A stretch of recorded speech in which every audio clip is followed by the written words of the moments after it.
Hi, it's Kentucky Girl. I've been getting together a collection of Santa mugs that I'm going to put in my booth. I'm not going to put them on Marketplace because I think they're just going to be cute set up in my booth to have all these Santa mugs. So I've been trying to research them and find out what I can find out about them to talk about. And I'll show them to you. Okay, these two are made by the same person. The company is called Brinns, Brinns. This one is winking, if you notice, and he's in not such good shape as the other. He's missing some paint. His lips are not done very well, but they are numbered on the bottom by this company. And they're small. They're only maybe 3 inches tall. This one is in really good shape, and he has his tag and his number. Remember, those are very important. You can see around the edges that it's rough and it's got dark spots, although I tried to wash them off.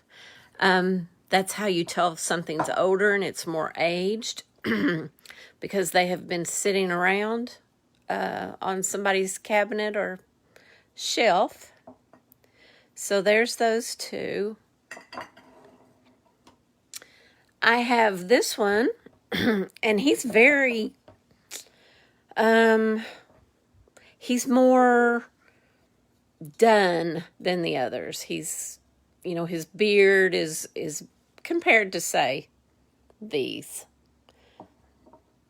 He's just done better. And he is done by Bella Casa. They make a lot of things. Cups, figurines, things of that nature. But he's more, see, what does this say? Wood Loft Pantry. Someone got him. And it also says hand wash only. Do not dishwasher or microwave. If something says do not dishwasher or microwave, you know it's older because back, I don't know, when did they get the first microwave? In the 50s? So you know that he was made after that. And the dishwasher.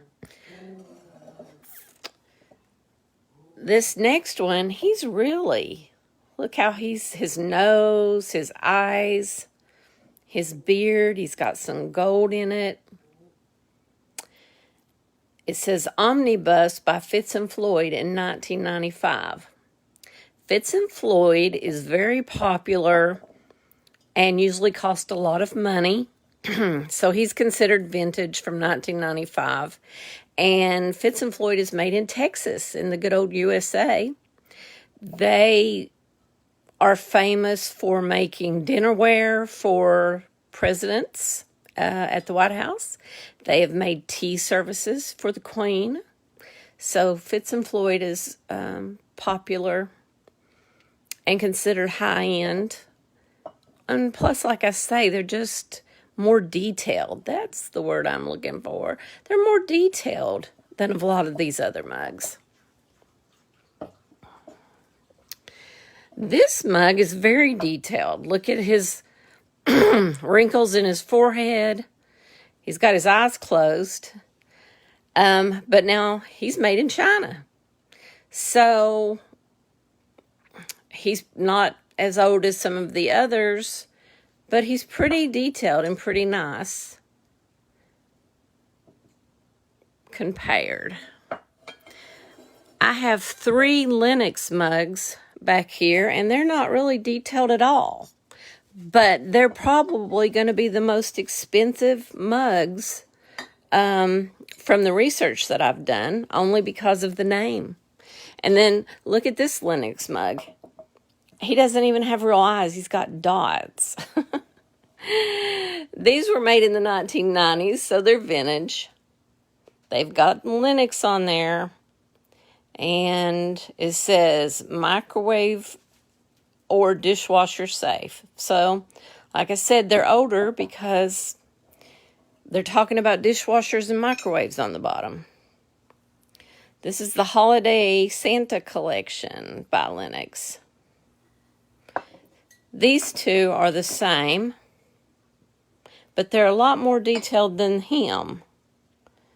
I don't know. Maybe somebody just thought these dots were cuter. I don't know. But they'll be the more expensive of the mugs because of the fact that they're Lennox. And then, of course, the Fitz and Floyd that I just told you about. Which, yeah, the Fitz and Floyd will be more expensive too because of their reputation, because they have made dinner plates and tea sets for the Queen. These two I already showed you, and they're kind of beat up, but they're probably the oldest. They are probably the oldest. They're made in Japan. So that was after World War II. And if you see these little lines all in the porcelain, that's called crazing, and that's age. Although the Chinese have painted some things to look like they're aged and painted crazing on them. But this one has the Japan sticker, so he's older, these two. This guy, I cannot find anything about, even though it says Barbarian Claus. He's rather fancy. He's got a fancy handle on him. He's made in China. I want to think, because I couldn't find anything about him, that probably he goes with a punch bowl set or maybe a tea set. And he is little. He's littler than these two brine mugs. So I think maybe he goes with something else. He's missing his partners. And then the last thing that I have is the little elf shoe mug. There is a sticker on the bottom of him, and I did not